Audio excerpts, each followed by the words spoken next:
Hello welcome back Aisha's കിച്ചണിലേക്ക് എല്ലാവർക്കും സ്വാഗതം. എല്ലാവരും സുഖമായിട്ടിരിക്കുന്നു വിശ്വസിക്കുന്നു.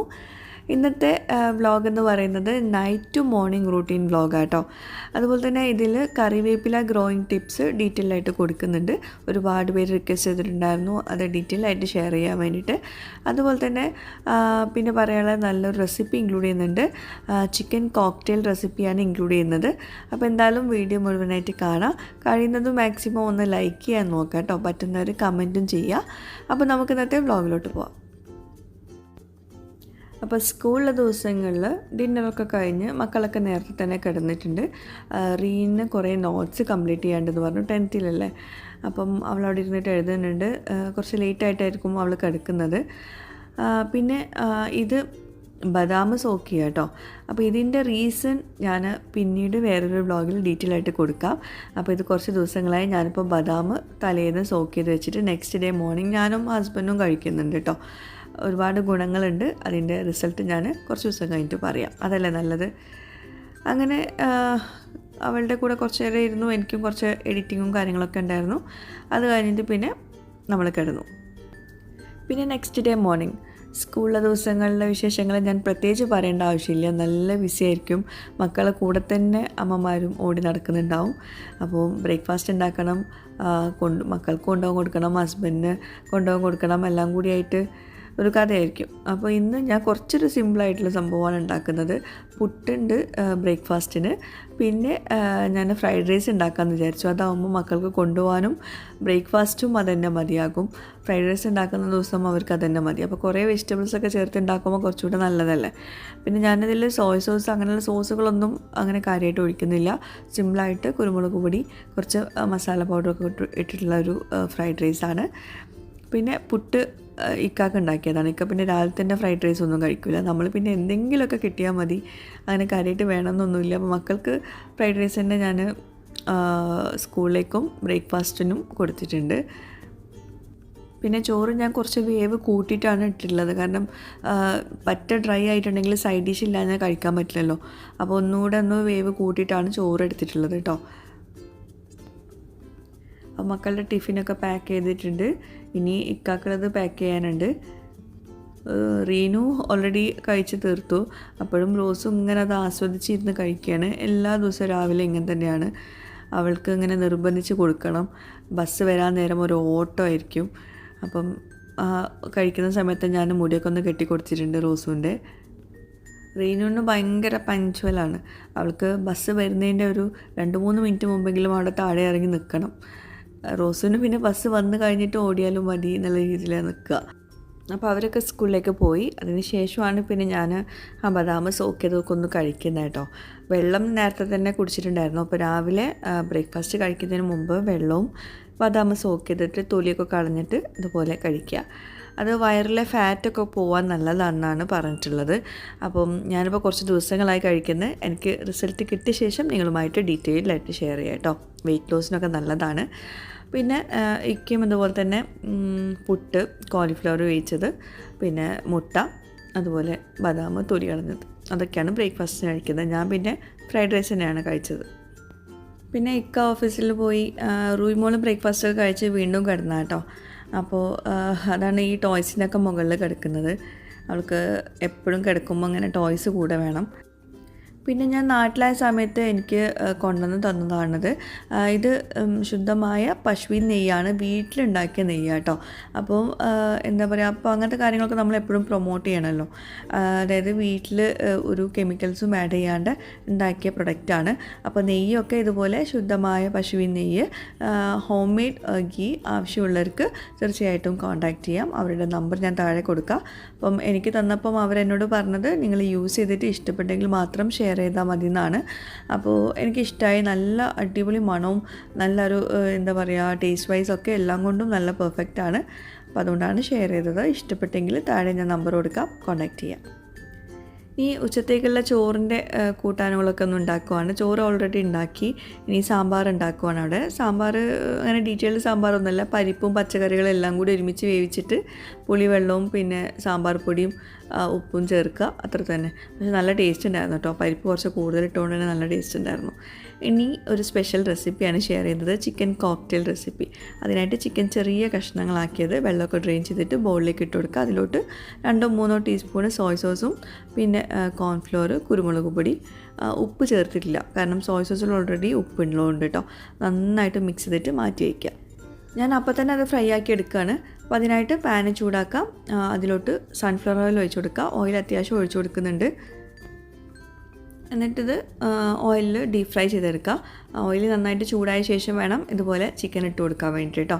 ഞാൻ 2 തവണകളായിട്ടാണ് ഇത് ഫ്രൈ ആക്കി എടുക്കുന്നുണ്ട്. എല്ലാം കൂടി ഒരുമിച്ച് നമ്മൾ ഫ്രൈ ആക്കാൻ പറ്റില്ല. അങ്ങനെ ബാച്ചസ് ആയിട്ടാണ് നമ്മൾ ഫ്രൈ ആക്കി എടുക്കേണ്ടത്. എന്നാൽ ആ കോട്ടിങ്ങൊക്കെ നഷ്ടപ്പെടാണ്ട് കിട്ടുകയുള്ളൂ കേട്ടോ. 2 വശവും നന്നായിട്ട് കുക്കാവട്ടെ. ഇനി നമ്മളിതിലോട്ട് ഒരു സോസ് റെഡിയാക്കാനുണ്ട്. അതിനായിട്ട് ഒരു 3 ടേബിൾ സ്പൂൺ നിറയെ മയണൈസ് എടുത്തിട്ടുണ്ട്.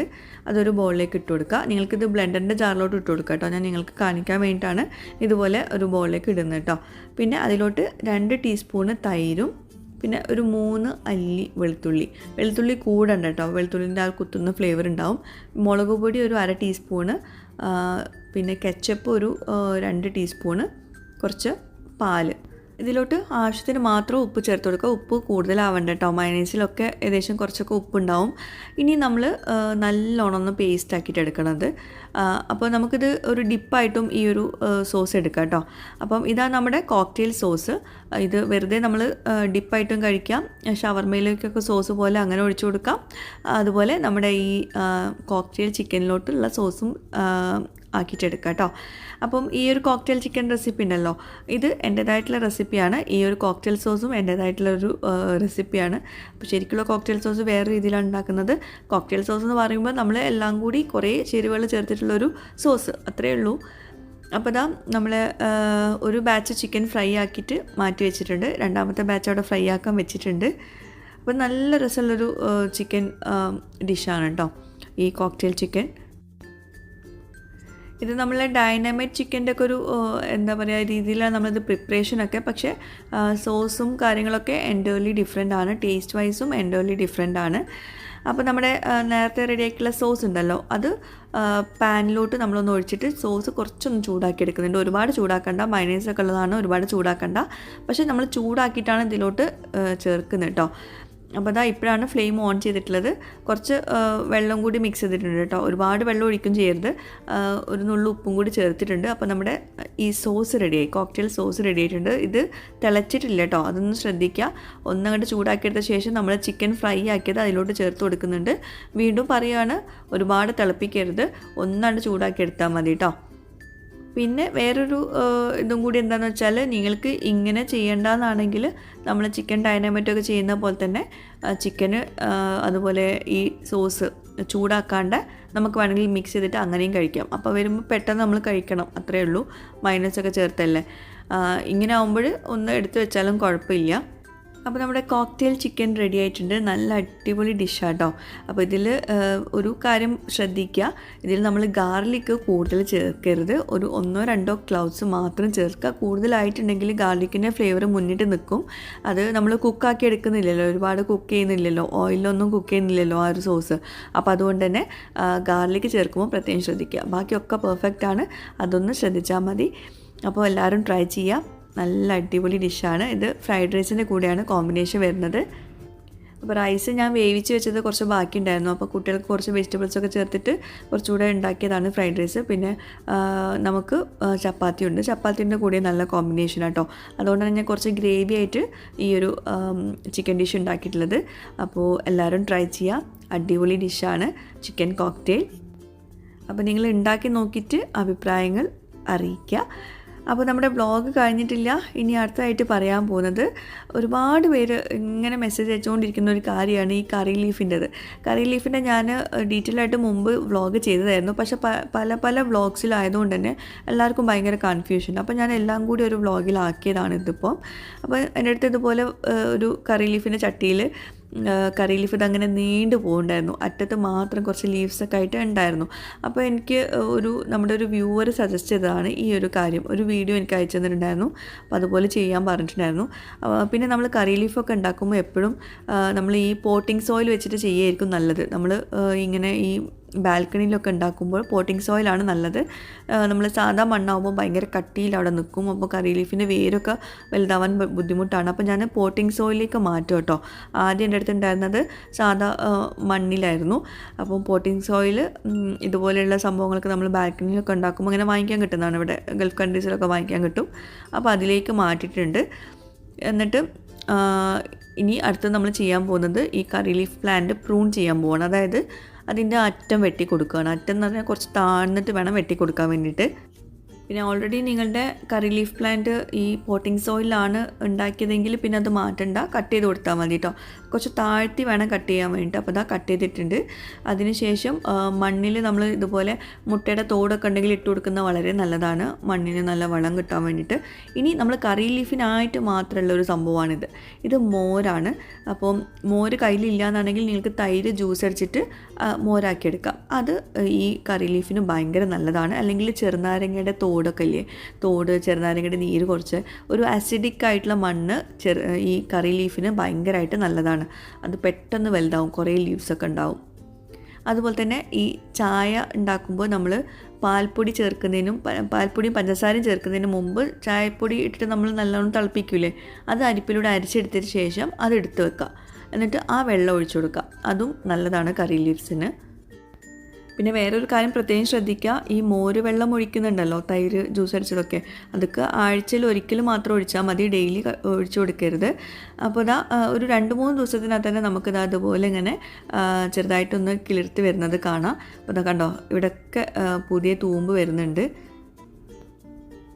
അപ്പോൾ ഇങ്ങനെ മുകളിലേക്ക് പോകുന്ന കറി ലീഫ് പ്ലാന്റ്സ് ഒക്കെ ഉണ്ടാവില്ലേ, അത് ആദ്യം തന്നെ താഴേക്ക് നല്ലോണം താഴ്ത്തി വെട്ടി കൊടുത്താൽ ഇതുപോലെ താഴെ നിന്ന് നല്ല ബ്രാഞ്ചസ് വരും. അപ്പോൾ നമുക്ക് താഴെ തന്നെ ലീവ്സൊക്കെ നുള്ളിയെടുക്കാൻ പറ്റും.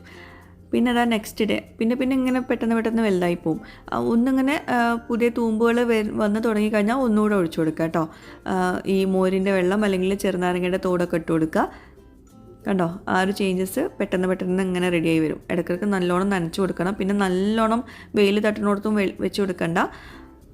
അപ്പോൾ ഇതിൻ്റെ ഓരോ സ്റ്റേജസും ഞാൻ കാണിച്ചു തരാം. ഇത് ഞാൻ മുമ്പ് പല വ്ളോഗ്സിലും ഷെയർ ചെയ്തതായിരുന്നു. അപ്പോൾ ഇതിപ്പം ഒരുമിച്ച് ഞാനിപ്പോൾ നിങ്ങൾക്ക് കാണിച്ചു തരാൻ വേണ്ടിയിട്ട് ഇപ്പോൾ ഷെയർ ചെയ്തതാണ്. ഒരുപാട് പേര് എനിക്ക് മെസ്സേജ് അയക്കുന്നുണ്ടായിരുന്നു, കറി ലീഫ് പ്ലാന്റ്സിൽ എന്താണ് നമ്മൾ ചേർക്കേണ്ടത് ഒന്നുകൂടെ പറയുമെന്നൊക്കെ ചോദിച്ചിട്ട്. അപ്പോൾ വീണ്ടും ഇത് എടുക്കാമെന്ന് പറയുമ്പോൾ ബുദ്ധിമുട്ടുള്ള കാര്യമാണ്. അപ്പോൾ അന്നത്തെ വീഡിയോ കുറച്ച് ക്ലിപ്സ് എടുത്തിട്ട് ഇതുപോലെ ചെയ്തതാണ്.